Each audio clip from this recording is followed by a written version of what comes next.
started coming to a head again, so I went back down. I ran away back down there.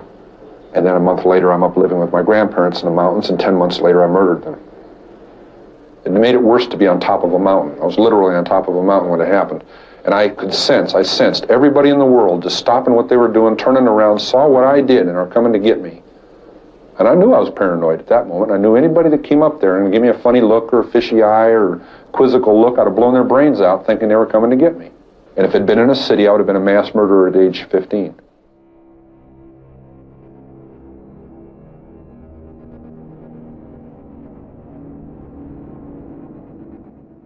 On August 27th, 1964, 15-year-old Edmund Emil Kemper III was with his paternal grandparents on their 17-acre ranch in North Fork, California.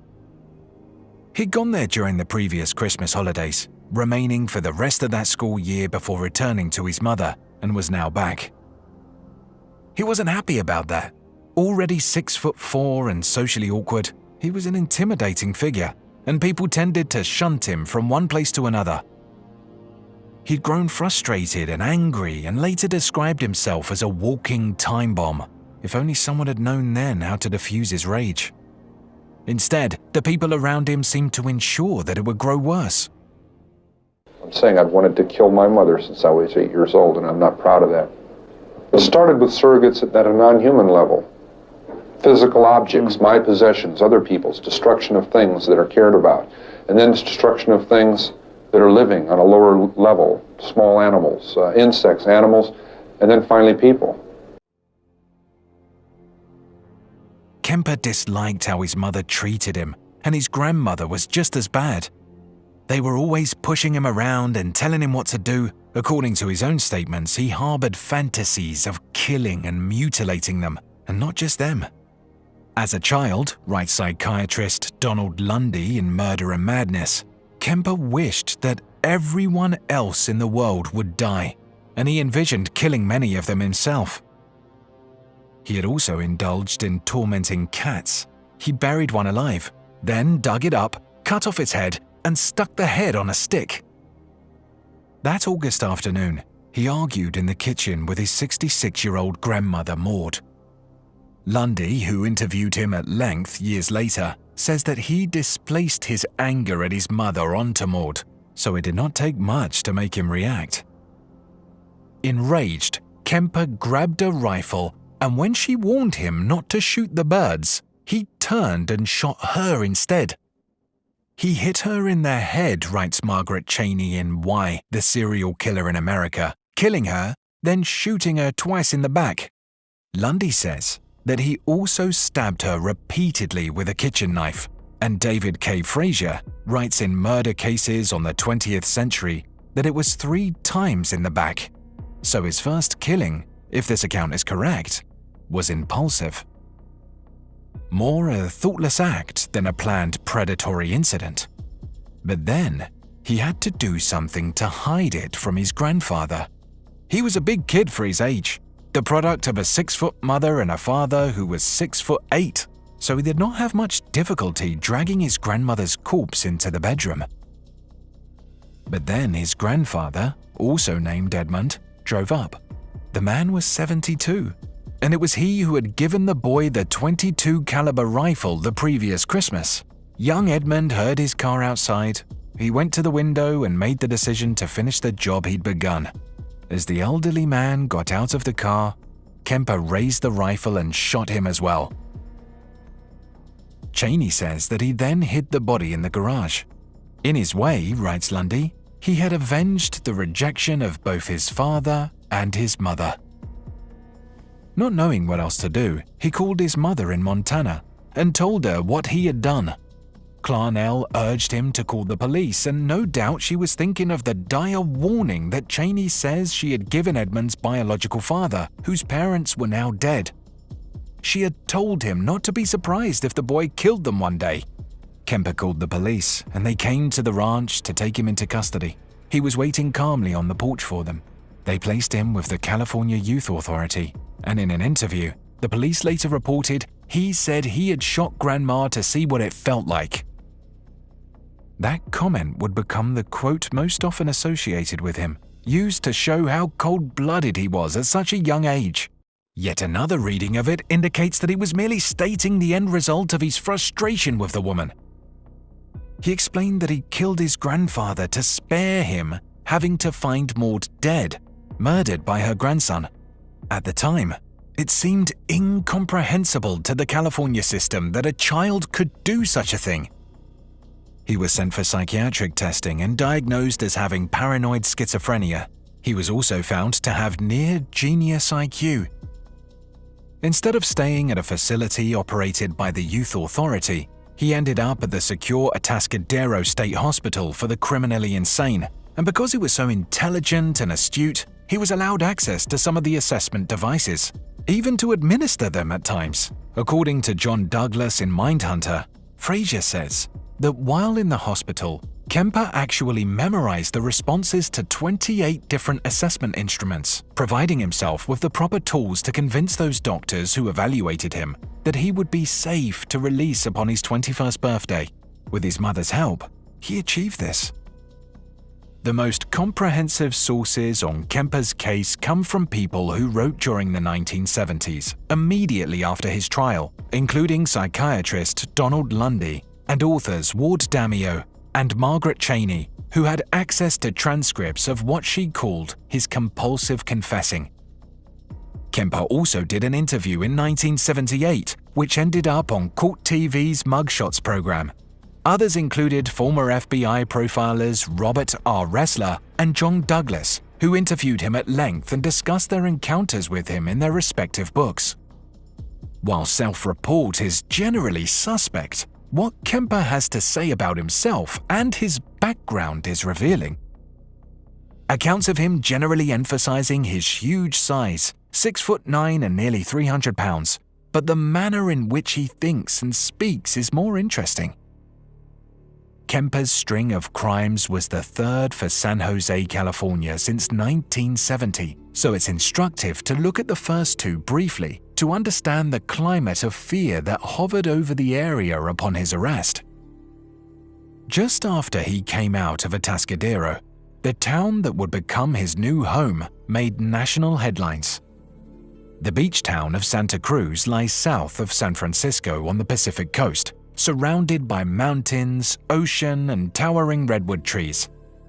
It's a tourist mecca and an upscale place to own a home or rent an apartment. During the early 1970s, when the murders began, townspeople were already torn over the hippies moving in, thanks in part to the University of California opening a new campus there. Young people flooded in, and not all of them were what residents called desirable. At the time, Damio writes, 95% of murders that occurred in America were primarily situational, inspired by tense domestic incidents or the result of some kind of altercation among acquaintances. But the murders during the 1970s in Santa Cruz defied this pattern. And while one killer was quickly captured after his crime, for several months, no arrests were made or suspects identified for the other cases. By 1973, people were purchasing guns to protect themselves because clearly these offenders were boldly entering the homes of ordinary citizens. Near the end of 1970, John Linley Frazier murdered 5 people, the Ota family and Dr. Ota's secretary, to stop what he viewed as the spread of progress that was ruining the natural environment. An extremist in the hippie lifestyle, he was diagnosed with paranoid schizophrenia, but nevertheless was found sane and convicted. His trial became a circus, in part because he wanted to appear to be pretending to be insane so the jury would believe he was malingering. But there was also an air of suspicion against hippies, because over the span of 2 nights during the previous year, Charles Manson and his gang had massacred 7 people down in Los Angeles. Like Manson, Frazier had invaded a home and brutally killed the occupants, including 2 children, for some bizarre drug-inspired vision. Then, in late 1972 and early 73, across a terrifying period of 4 months, another series of murders occurred around Santa Cruz. Among the victims were 4 campers, a priest, a man digging in his garden, a young girl, and a mother and her 2 children. The police finally stopped the killer, Herbert Mullins, 25. Although he had been institutionalized and evaluated as a danger to others, he'd nevertheless become an outpatient, which allowed him to roam freely. He'd stopped taking his antipsychotic medication and heard a voice that urged him to kill. It was his mission, Mullin believed, to save the people of California from a super earthquake that would send it into the ocean. Thus, he decided that he had to sing the Die Song, which he believed would persuade 13 people to either kill themselves or allow themselves to become human sacrifices, which he said they conveyed to him telepathically. Using a knife, a gun, or baseball bat to slay those he selected, he killed until police picked him up. Also diagnosed with paranoid schizophrenia, he was nevertheless considered legally sane and was convicted on 10 counts of murder. But even before that, in May 1972, female hitchhikers began to disappear. To subdue public panic, the authorities tried linking these disappearances to Mullin so they could assure the community that a spate of murders was at an end. But it soon turned out to be another person altogether, someone who surprised them. Eventually, the Santa Cruz Sentinel, the local newspaper, put together a magazine that reviewed important events in the area across the decades and featured these 3 killers. It felt like the actions of a world gone crazy, recalled reporter Tom Honig. The 1970s was an age of violence, and along with Frazier and Mullin, they would add Edmund Kemper, now a young man. Altogether, the 3 killed 28 people and represented the 3 basic types of multiple murderers. Frazier killed all his victims at once, Mullin in a spree, accounting for his projected goal of 13, and Kemper as a serial killer. Kemper's crimes began before Mullin and stopped after him. What precipitated it, according to his account in several interviews, was his mother's constant needling and humiliation. When released by the parole board from Atascadero in 1969, the psychiatrists had advised that Kemper not be returned to Clarnell because it could trigger more violence, but it appeared that no one was keeping watch. Having no means of support and no assistance from the youth authority, Kemper did move in with Clarnell, and according to him, she took up berating him again. Having left her 3rd husband, she had taken a job at a new university in Santa Cruz as an administrative assistant and moved into a duplex on Ord Drive in Aptos. They had frequent arguments that the neighbors overheard. Whether or not Clarnell was a primary influence in his subsequent actions, there is no doubt that they had an unrelentingly toxic relationship. As part of his parole requirements, Kemper went to a community college and did well, but he hoped to get into the police academy one day. When he learned that he was too tall, his consolation was to hang out in the jury room where the police gathered and listened to their stories. They knew him as Big Ed and generally thought of him as a polite young man. His voice was soft, his manner polite, and his speech intelligent and articulate. He idolized John Wayne, and everyone knew it. Little did they know that they would eventually be telling one of their most bizarre tales about him. He got several different jobs and finally ended up with the California Highway Department. When he had saved enough money to move out of his mother's home, he went north to Alameda, near San Francisco, and shared an apartment with a friend. But he often had no money and sometimes ended up back with Clarnell. He purchased a motorcycle but got into 2 separate accidents, one of which, Damio says, paid out in a settlement that gave him $15,000. With this, he bought a yellow Ford Galaxy and began to cruise the area. He noticed young females out hitchhiking, the popular mode of travel for college students in those days along the West Coast. And when he looked them over, as he described in later interviews, he thought about things he could do to them.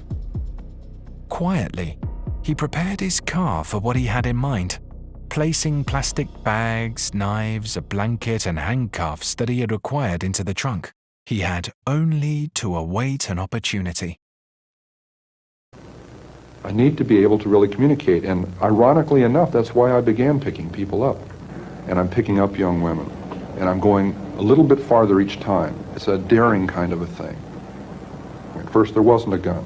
I'm driving along. We go to a vulnerable place where there aren't people watching, where I could act out, and I say, no, I can't. And then a gun is in the car, hidden.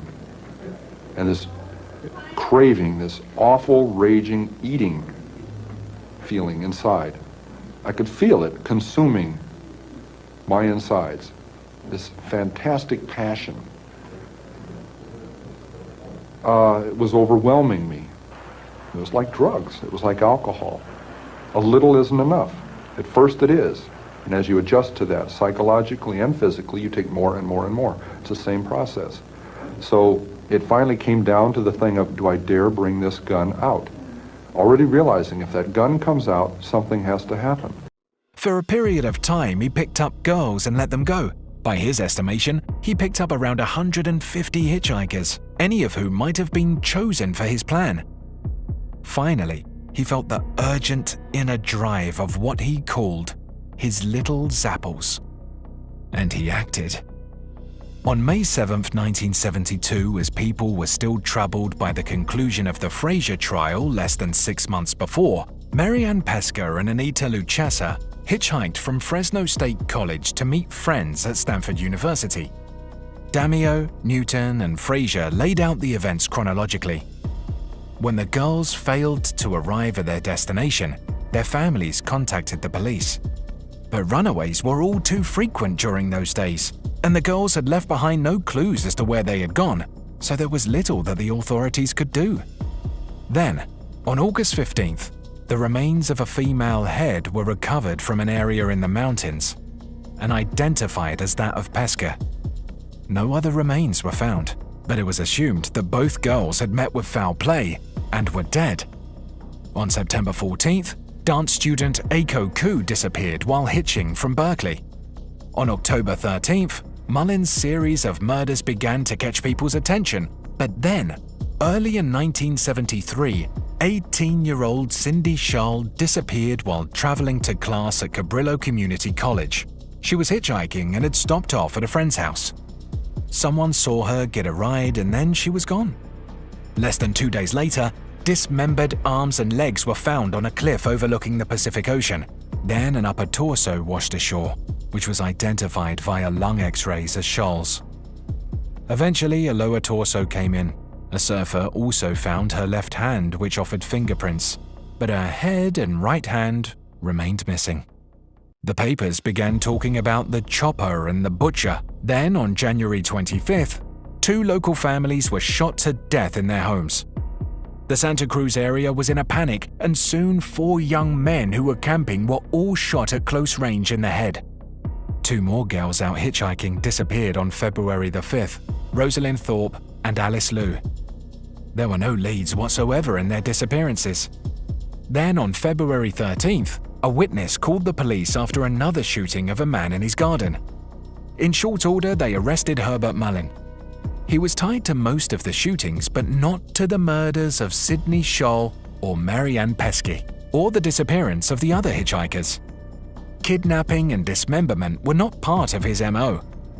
Yet Damio indicates that upon Mullin's arrest, the media coverage of the local violence inspired an atmosphere of terror. One reporter, whom Ward identifies as television reporter Marilyn Baker, consistently exaggerated rumors and offered uncorroborated information as fact, angering the police and alarming citizens. She gave daily reports of satanic rituals and linked together a number of murders over the course of a year. "The butcher murders are unique," Damio quotes her as saying. "The decapitation and dismemberment are done with the skill of what police say borders on perhaps professional knowledge. The bodies were placed in a slant position, the heads lower than the feet so the blood would drain out, making such dismemberment easier. Baker also mentioned that one or more of the victims appeared to have been held captive for a period of time prior to being killed, and noted that the Achilles tendon was sliced on Cindy Shull. She suggested that the killer was a lesbian or transvestite and scolded the police for their mistakes during the investigation. She warned that the butcher murders occurred on Mondays after dark and during the full moon, which was patently untrue, yet for her, it seemed like evidence of cult activity. On March 4th, a couple of hikers came across a human skull and a jawbone not far from Highway 1 in San Mateo County. They were not from the same person. The police searched the area and found another skull that went with the jawbone, so they knew that they had a pair of victims killed close together. They had reports of several missing female hitchhikers, so they compared what they had to the descriptions and identified the remains of Rosalind Thorpe and Alice Liu. Liu had been shot twice in the head, Thorpe once. It was not long thereafter that the university decided to institute a bus system that would assist off-campus students in getting safely to their classes. The authorities were stymied. The area had become a hotbed of murder and missing persons, mostly young women. They had few leads and no methods of ending the killing. The university experienced a sudden drop in enrollment, but then the unexpected occurred. The police heard from the last of the serial killers, the one who was killing the co-eds. He had stopped the spree himself. On April 23, 1973, the Santa Cruz police received a call that they could not quite believe. It was from a phone booth in Pueblo, Colorado, from a 24-year-old man who had eaten with them, drank with them, and talked with them for hours. Big Ed, or Edmund Kemper. And now, he was telling them that he had committed murder. In fact, a double homicide 4 days earlier, and then some. He had killed his mother, Clarnell Strandberg, on Good Friday. Then he'd gone drinking with his cop buddies. He'd returned and invited his mother's friend, Sarah Sally Hallett, over for dinner and a movie. She was delighted. When she arrived, he'd killed her too, and removed her head. Both bodies were stuffed into closets in his mother's duplex on Ord Drive. Kemper explained that after leaving the house he had driven for several days, had dropped off one car and rented a green Chevy Impala, and had finally decided to turn himself in. He'd been taking no dose for 3 days and felt half crazy. He listed half a dozen other murders that they had yet to solve, referring over and over to the co-eds. He wanted someone to come and pick him up. He had 200 rounds of ammo and 3 guns in the car that scared him, and he was turning himself in. But the officer who took the call believed it was a prank, says David Everett in Human Monsters. He suggested the young man call again later. Kemper did so, but once again had a difficult time convincing the person at the other end of the line to take him seriously. Those who knew him believed it was some practical joke. He continued to place calls until he was able to persuade an officer to go check out his mother's house. He said that an officer, Sergeant Alufi, had been there not long before to confiscate the .44 caliber revolver he had purchased. Alufi would know. Sergeant Alufi did indeed know and went to the home himself. As he entered, he smelled the putrid odor of decomposition. When he opened the closet and saw blood and hair, he secured the scene and called in the coroner and detectives. To their amazement, they found the 2 bodies just as Kemper had described. Both had been decapitated, and Carnell had been battered and apparently used for dart practice. Her tongue and larynx, Kemper had said, were chopped up, having been placed in the garbage disposal, which had spit them back out. Investigators now realized why the co-ed butcher had eluded them for so long. As John Douglas put it upon hearing how Kemper had been privy to the jury room and the investigation details, he was analyzing what he was doing and learning to perfect his technique. He had discovered their strategies and plans for trapping him, and he was able to outthink and elude them, but he had also not come across as a killer. He had learned how to make people feel safe around him, and that was probably how he found ways to get girls into his cars, despite warnings issued to students throughout the area.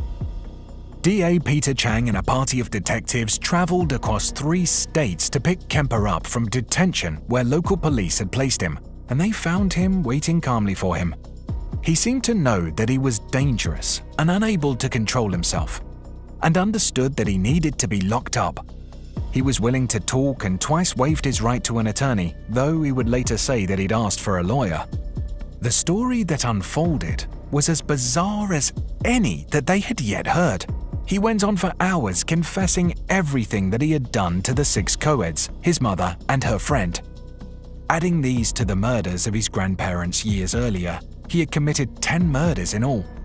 To prove his tale, he took detectives to areas where he had buried or tossed parts of his victims that had not yet been found. He described having sex with the heads of his victims and said he'd loved the feeling of totally possessing them and their property. The stories would grow worse during the trial, thanks to the psychiatric probing, and both sides set about finding what they could do about this disturbing young man. Born in Burbank, California on December 18, 1948, Edmund E. Kemper III was the second child of E. E. Edmund Jr. He had a sister 6 years older and a sister 2.5 years younger. Ed was close to his father, but E. E. divorced Clarnell in 1957 when Edmund was 9, and she moved with the children to Montana. It was a difficult separation for Edmund, nicknamed Guy, and he claimed that to toughen him up, his mother locked him in the basement. He would eventually provide several different motives for his behavior, depending on who was interviewing him. He believed that he must have been a constant prickly reminder to his mother. He hated her, but often spoke as if he understood her motives and behavior. My mother was a sick, angry, hungry, and very sad woman. I hated her, but I wanted to love my mother. And I watched the alcohol increase. I watched her social life drop off. I watched her get bizarre. She had terrible pain from her life, earlier life, her upbringing, a failed marriage with my father. I'm a constant reminder of that failure. In many different interviews, he described his fear and anger growing up, along with the things he envisioned doing. He said that when he killed the family cat, placing its head on an altar, he had felt empowered after persuasively lying about it. He honed this ability to present a public facade that people trusted while his private world contained much darker ideas.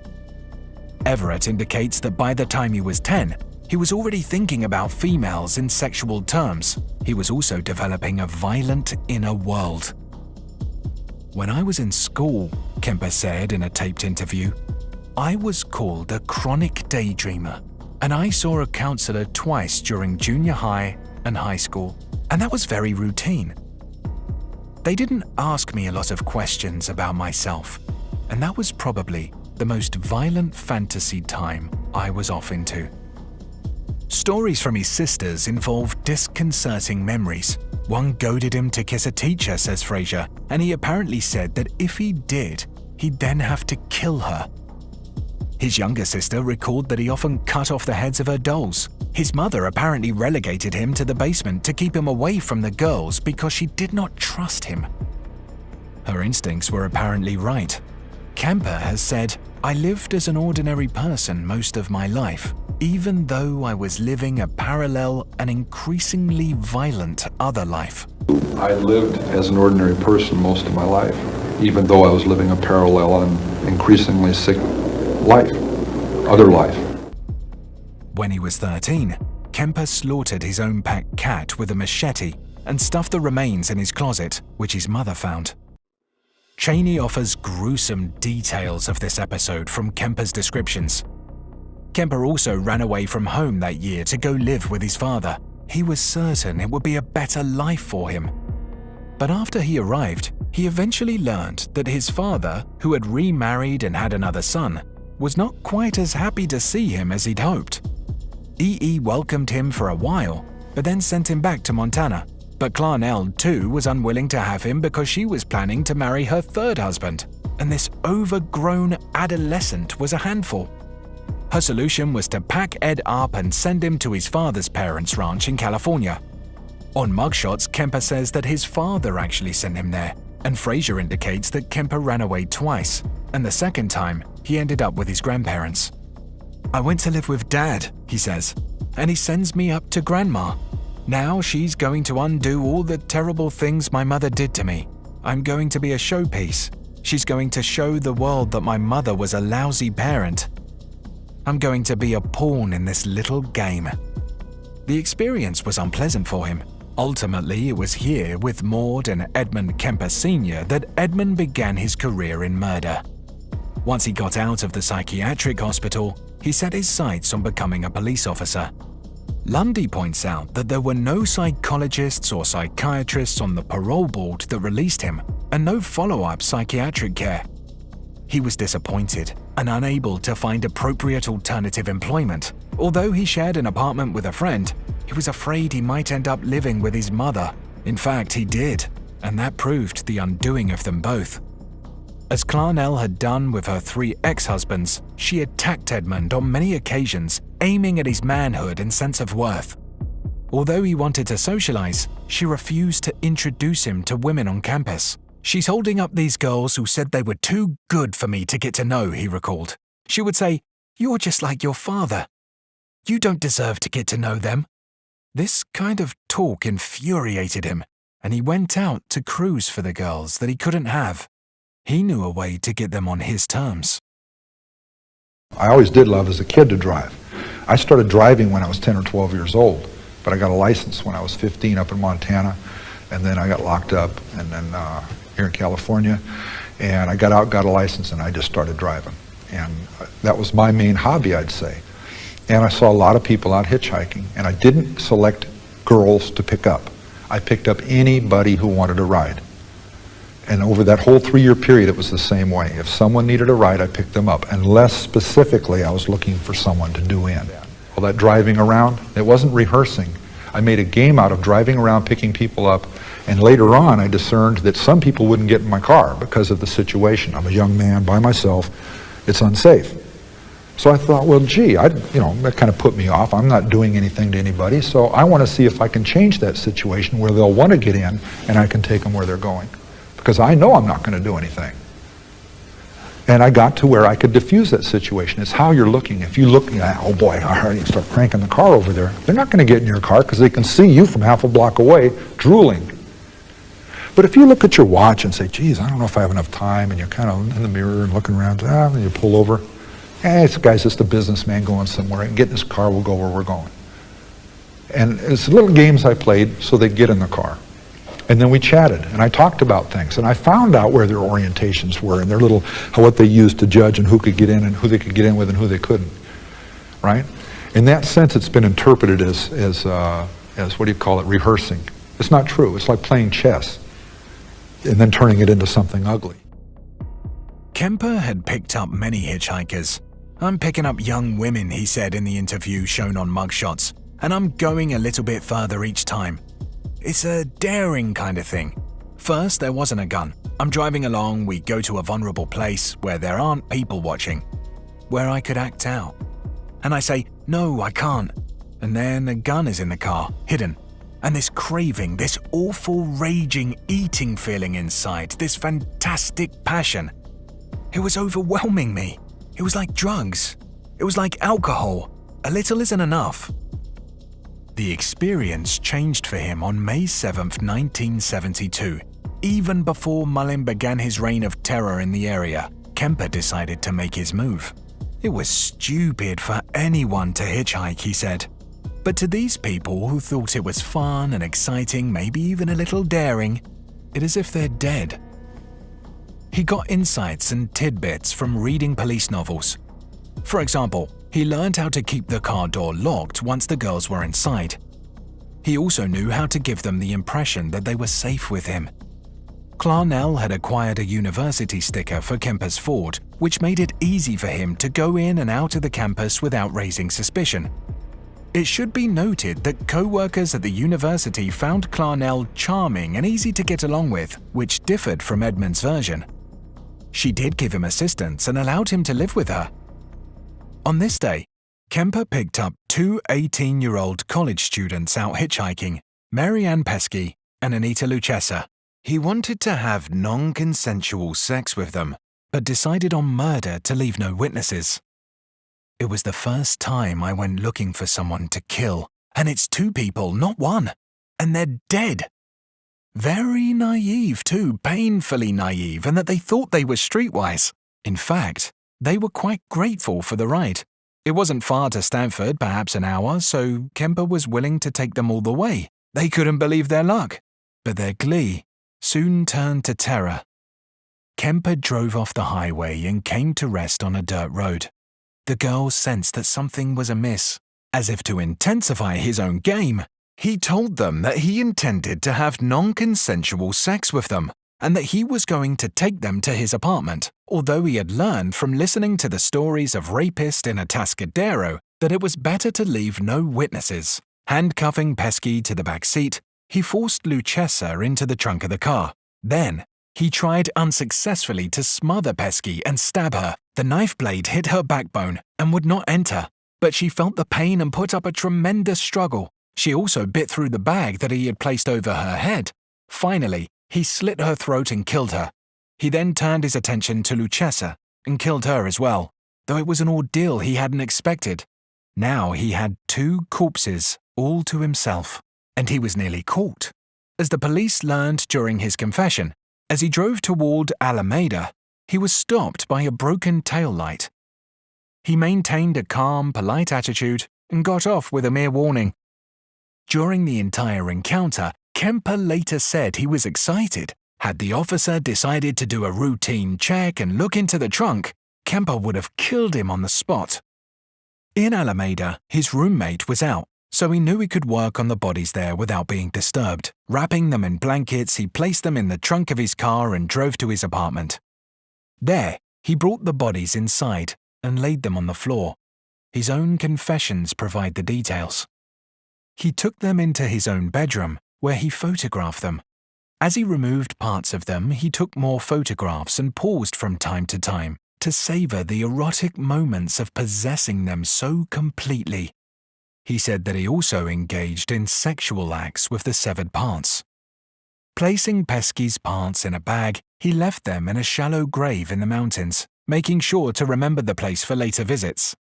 He used her head for sex before tossing it into a ravine, along with Lucchesa's head. He then fell back into his habit of picking up girls and taking them safely to their destinations.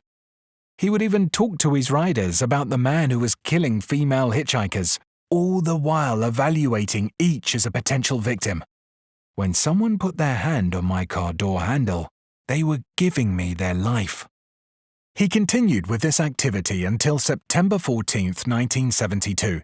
That's the day he picked up Aiko Ku, who had given up waiting for her bus and hitched a ride. He'd been feeling the energy that inspired his fantasies of murder. This girl seemed perfect for his next grim venture. He was surprised that she was only 15, but determined to carry out his plan.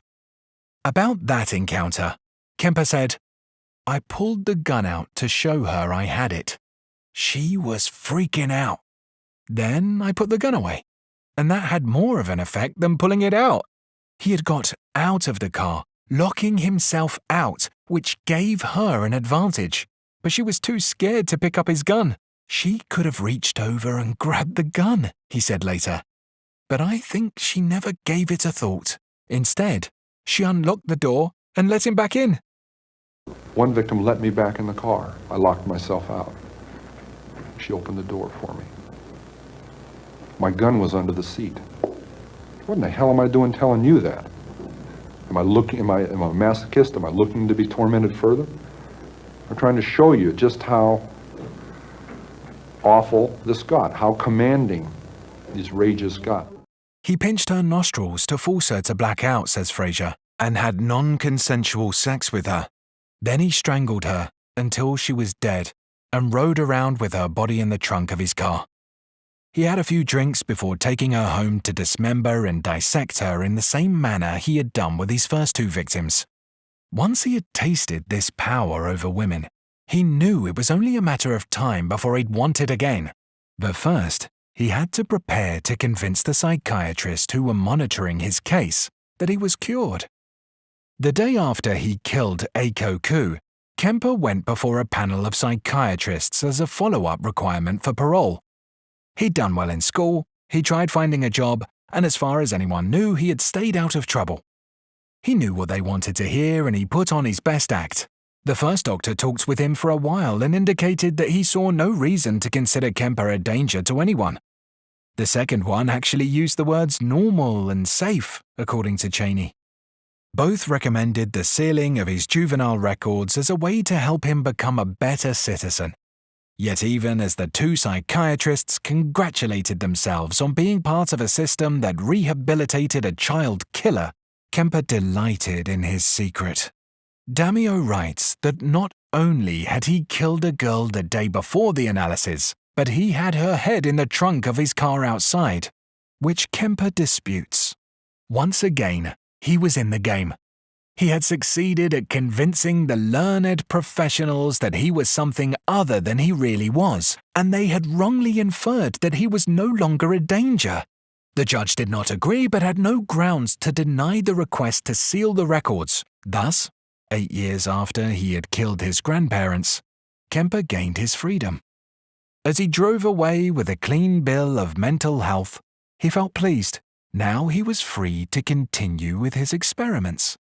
He found a place to bury Ku's head and hands above Boulder Creek, and there they remained undiscovered until the following May, and he was not finished. While he laid low for a while, he kept fantasizing about taking the lives of those young women. He kept trophies and photographs of his grisly work to help renew the experience. And as he clashed with his mother time and again, the urge to kill built up within him. Later, Kemper tried to explain his motive for these crimes: my frustration, my inability to communicate socially and sexually. I wasn't impotent. I was scared to death of failing in male-female relationships. I hate to distill it down into such into one-word realities like that. There's a lot that leads into that happening, but that is what happened.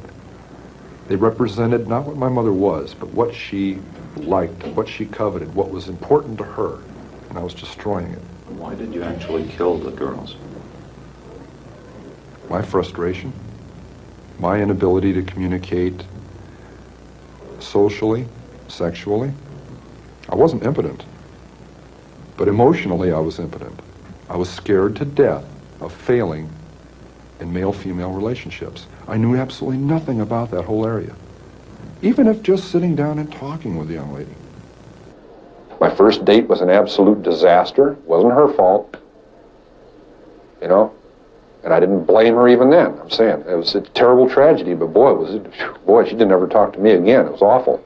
It wasn't sexual or grabbing at her or nothing. I was just such a dork, taking her to a John Wayne movie and Denny's. It's terrible. I'd never been on a date. At 16, that was cool, you know. I'd never been on a date, you know. I was locked up since I was 15. But I can't tell her that. Oh, gee, don't mind me. You know, she kind of got hung up on my looks or whatever. You know, I mean, she's a gorgeous young lady. Pure class, and she saw something there that I guess wasn't there, and... He purchased a .22 caliber pistol and then looked for a pretty hitchhiker. The one he found was named Cindy Schall, who accepted a ride with him on January 7th, 1973. Again, he drove to a secluded area and shot her quickly. He wasn't interested in torture. He just wanted a body to handle. He was now living with his mother again, and he took the corpse home to dismember her in the bathtub.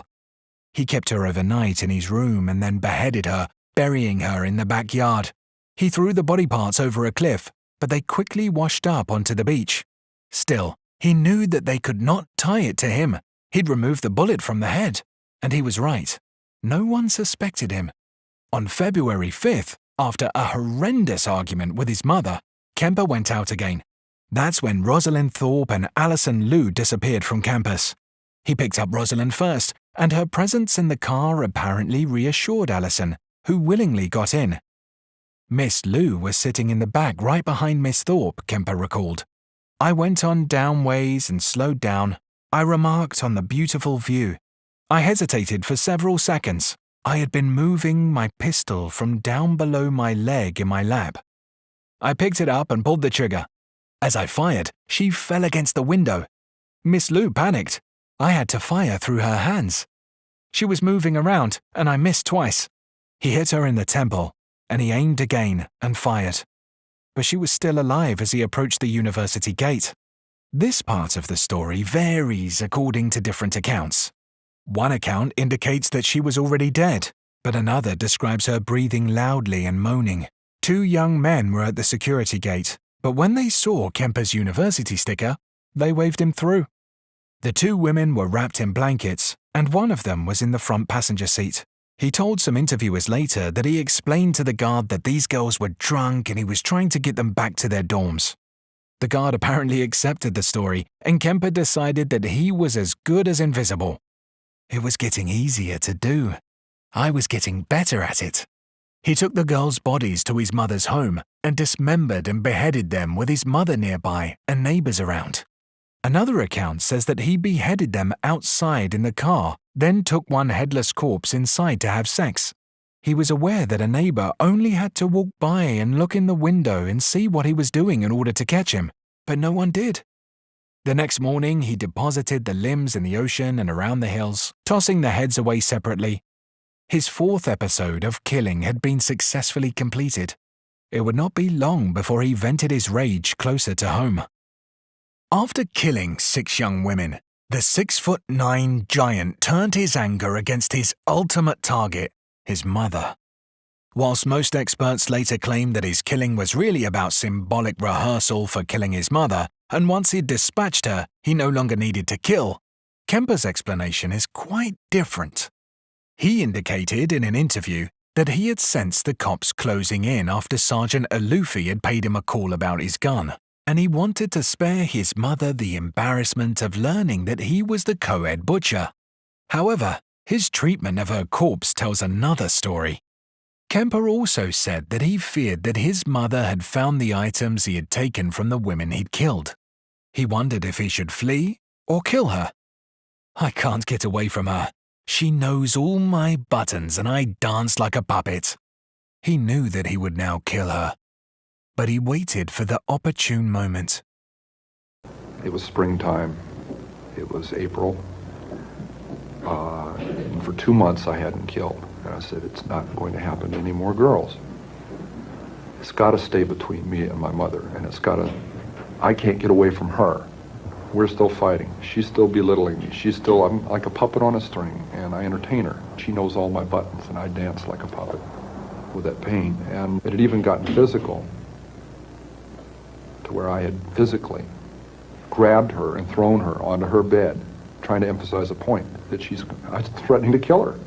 She went out with friends one evening and came home tipsy from alcohol, although some accounts say nothing about her inebriated state.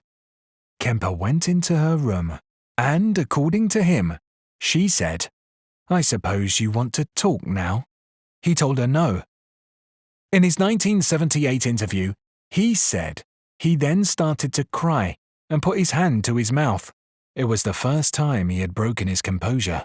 He'd spoken about the other murders with no show of guilt, compassion, or remorse. But his mother's death was another matter. He waited for her to go to bed, he said, and then he went into her room with a claw hammer. It was so hard. He admitted that, remembering it hurt him.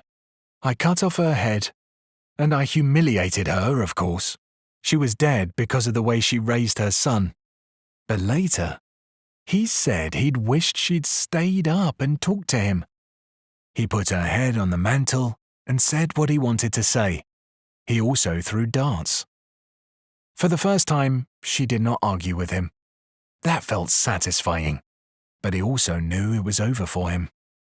He would undoubtedly be linked to this crime. He penned a brief note, quoted in Cheney's book, approximately 5:15 a.m. Saturday. No need for her to suffer any more at the hands of this horrible, murderous butcher. It was quick, sleep, the way I wanted it. Some sources indicate that Kemper believed having 2 victims would deflect attention from him, so he then invited Sally Hallett over. He punched and strangled her, then laid her naked on his bed. He spent the night with the 2 corpses in the house, with blood everywhere. And one account indicates that he tried to have sex with Hallett's corpse. He also beheaded her. On Easter morning, he fled in Sally's car.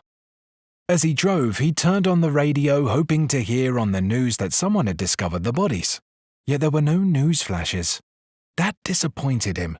By the time he reached Pueblo, after driving some 1,500 miles, he decided to instigate the discovery himself.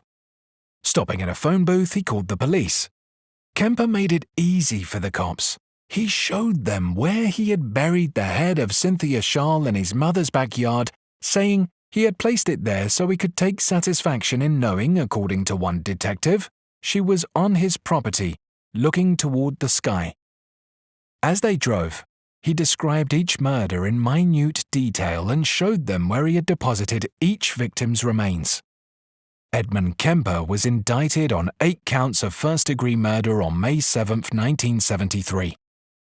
The chief public defender of Santa Cruz County, Attorney Jim Jackson, had defended Frazier and was assigned to the Mullen case as well.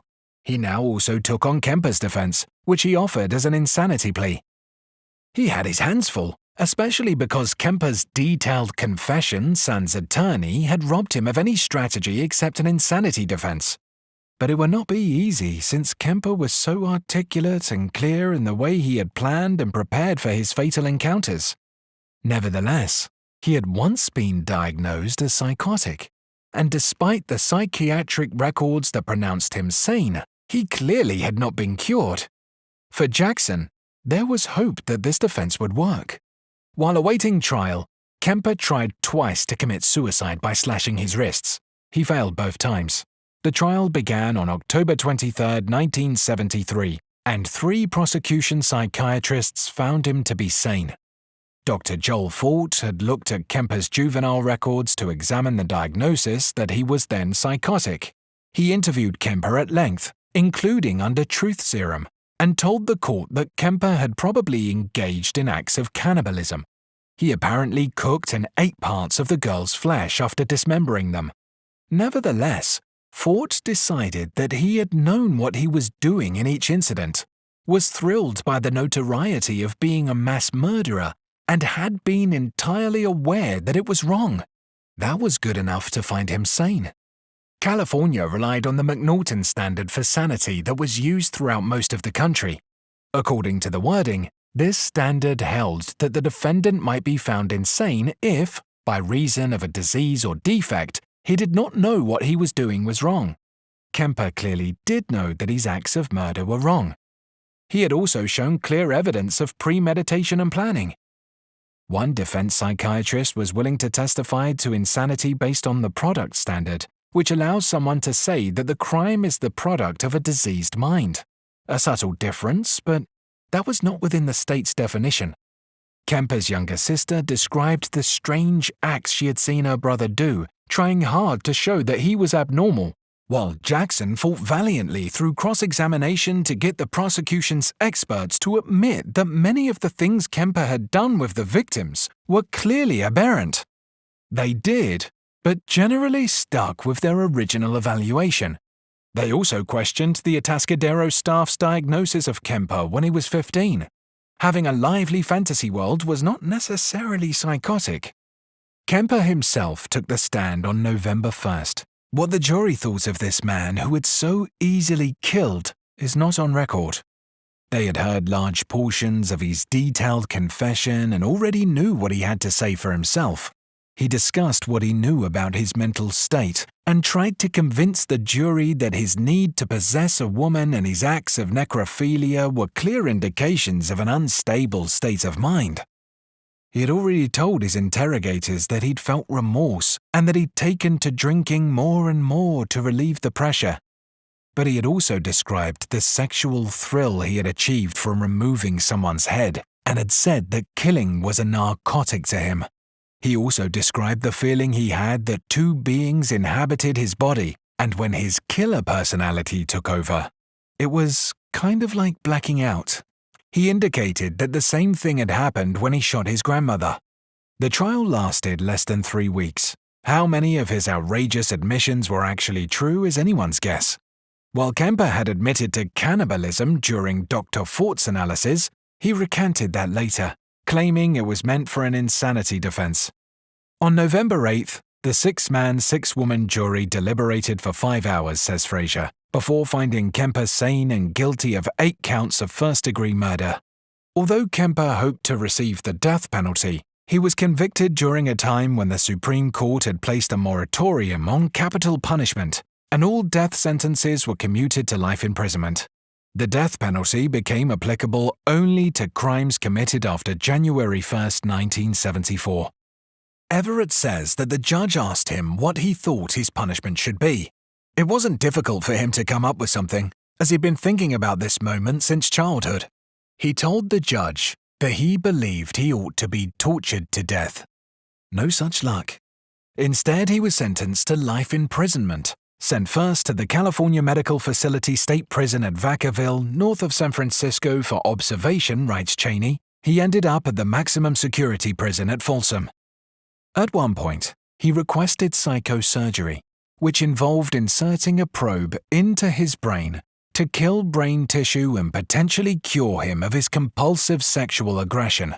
His request was denied, possibly because authorities feared he might then petition for release. He became a model inmate, helping to read books on tape for the blind. But when he went before the parole board, he told them he was not fit to go back into society. In prison, he is reported to be cooperative and kind and would like to forget his past. While he readily participated in requests for interviews and self-examination, hoping he would help others learn about offenders like him, he often disliked what some of his interviewers later said about him. Cheney said that when she asked for access to his juvenile records, he refused to cooperate. Yet it's interesting to see how other professionals regarded him. FBI Special Agents John Douglas and Robert R. Ressler became part of the Behavioral Science Unit during its early years in the 1970s, and while they were on the road talking with local jurisdictions, they came up with the idea to visit prisons and interview notorious killers. They hoped to include this information in the data they were gathering about crimes being committed by those unknown suspects on whom they were offering profiles. A database about the traits and behaviors of known killers could offer a substantial backbone for their teachings. Douglas and Ressler both write about these visits in their books, and they were generally the team who did the prison interviews. If you want to understand the artist, Douglas writes in Mindhunter, look at his work. They contacted different types of offenders, including mass murderers, assassins, and serial killers, and collected data on 118 victims, including some who had survived an attempted murder. The goal was to gather information about how the murders were planned and committed, what the killers did and thought about afterward, what kinds of fantasies they had, and what they did before the next incident. Edmund Kemper was among the 36 men who agreed to be interviewed, and Ressler had a hair-raising story about it. Kemper has told private correspondents who related it to this author that he sneers at these tales that a psychiatrist who visited him tells the same story in some attempt to make it seem as if these interviews were truly dangerous. On the other hand, he may well have done this with several people simply because he enjoyed playing this trick. Cheney relates a similar story about a female correspondent who may have reminded Kemper of Sarah Hallett. Ressler, who includes a photo of himself posing with Kemper, says that at the end of his third interview at Vacaville Prison, Kemper made his move. In 2 previous visits, Ressler says that he was accompanied by someone else, but this time, he thought he had achieved a rapport with Kemper, so he ventured in alone. They ended up in a small locked cell near death row for 4 hours. Ressler finally used a button to summon a guard, but no one came. He continued to talk and press the button, and still no one came. He says that Kemper was sensitive to his psyche, and he believed that he must have appeared apprehensive, for he claimed that Kemper told him to relax, and then said, "If I went apeshit in here, you'd be in a lot of trouble, wouldn't you? I could screw your head off and place it on the table to greet the guard." Ressler mentally sparred with him, trying to buy time and hoping to give the impression that he had a way to defend himself. Eventually, the guard came, and Kemper said that he had merely been kidding. But Ressler never again went alone to an interview with him. Douglas too describes an encounter in Mindhunter, indicating that he and Ressler did several prison interviews over the years with Kemper, and he offers quite a bit of detailed information about Kemper, having found him to be among the brightest prison inmates he'd ever interviewed. Douglas offers a detailed impression of Kemper. Indeed, he was surprised that Kemper had even agreed to talk with them. Douglas thought he was merely curious about them and their agenda. His first impression was that the killer was enormous. He could have easily broken any of us in two, but it was also clear that Kemper was well above average in intelligence, with a high degree of self-awareness. He apparently also liked to talk. Douglas indicates that Kemper spoke with them for several hours. Because they had researched his file in detail and knew about his crimes, he soon realized that they were aware when he was attempting to deceive them. Ultimately, he relaxed and talked openly. Kemper seemed distant and analytical to Douglas, and wasn't emotionally moved except when he referred to his mother's treatment of him. He believed that because he looked like his father, she hated him and used him as a target for her frustrations. He claimed that his mother made him sleep in a windowless basement because she was afraid he would molest his sister. In this dark place, he said, he allowed his hatred of women to fester and grow. His mother made him feel dangerous and shameful, so he killed the two family cats. As he grew up, his feelings only intensified, although he continued to live with his mother, the person he most hated. Because he had learned about the psychological assessment in such detail, he knew how to describe himself in the proper psychiatric jargon. He knew all the buzzwords, writes Douglas. What interested Douglas and Ressler most was the way in which Kemper saw what he was doing to people as a game. He figured out the best ways to put girls at ease and to make them believe they were safe. This type of information, Douglas writes, would start suggesting something important. The normal common sense assumptions, verbal cues, body language, and so on that we use to size up other people often don't apply to sociopaths. Listening to Kemper, Douglas summed up his approach and his ultimate goals: manipulation, domination, control. Douglas also pointed out the central role of violent fantasies for the sexual predator. Kemper had developed fantasies early in his life, which had given him a chance to rehearse for years the relationship between sex and death. To possess another person meant to take his or her life. Kemper's confession confirmed this, as he stated that he wanted his victims to belong to him completely. It was his way of getting back at kids who had shunned him throughout his childhood. Ultimately, however, his overriding fantasy was to be rid of his mother. He told Douglas that before he started killing anyone, he would go quietly into his mother's bedroom while she was asleep and envision hitting her with a hammer. Given what Kemper has said about her, Douglas felt that Clarnell had helped to make him into a serial killer, who was, in fact, practicing on others before aiming his frustration at his true target. Even so, Douglas admitted that he had liked Ed. He was friendly, open, sensitive, and had a good sense of humor. He believed that Kemper's enjoyment of dismemberment was fetishistic rather than sadistic. But Dr. Donald Lundy offered a different view in Murder and Madness. Lundy was in the thick of the fear and hysteria in Santa Cruz as he assessed John Linley Frazier and Herb Mullin. He was also called in to the Kemper case and was allowed access by Kemper's defense attorney to the trial transcripts.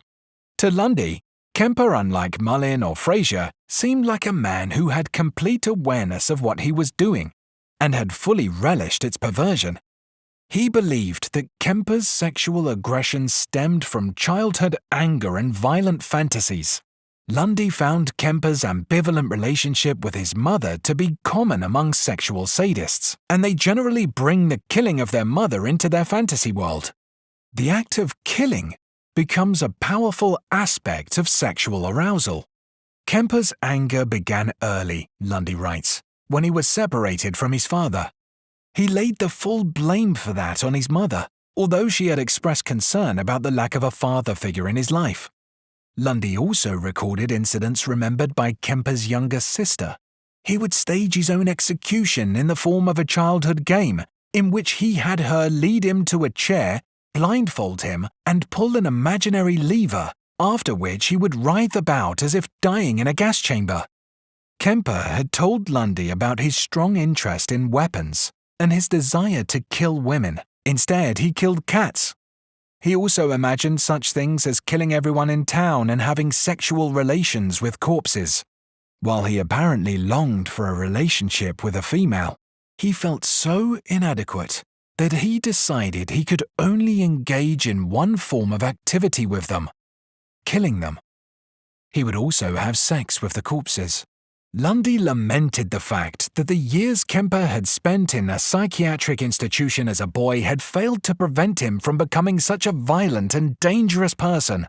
There may be a point in the sexual sadist development, he says, beyond which sexual and violent aggressive impulses are inextricably interwoven. Effective treatment would have had to have taken place much earlier during his childhood. Yet it's difficult to identify such children because they generally engage in their fantasies secretly and deny they are guilty of the petty offenses they commit. Kemper is among those serial killers who have freely offered an extravagant amount of detail about his crimes and his fantasies. Despite how disturbing his revelations are, we can be grateful that we know more about the development of a sexual predator from his accounts.